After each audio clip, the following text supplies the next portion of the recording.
রাজার ঘরে ছোট রানী এলো পদ্মাবতী, রানী পদ্মাবতী।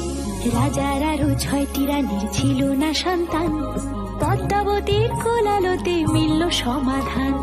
বছর যেতে জন্ম নিল 7 ছেলে 1 মেয়ে, হয় খুশির আকাশ হঠাৎ কালো মেঘে গেল ছেয়ে।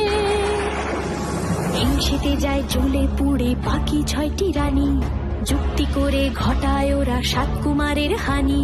সুযোগ মতো 7 ছেলেকে মাটিতে দেয় পুঁতে, বাঁচে একা পারুল, ওরা পায় না তাকে ছুতে। ধাইমা বাজায় সেই মেয়েকে বড় করে তোলে, 7 ভাইকে পায় যে পারুল 7টি চাপা ফুলে। এত কিছুর পরেও রাজার বিপদ যে কাটে না, সূর্য নগরে সুখের সূর্য আর ওঠে না। হিংসা বিবাদ বিচ্ছেদ আর প্রেমের কাহিনীতে পারুল বোন কি পারবে 7 ভাই বাবাকে জাগাতে।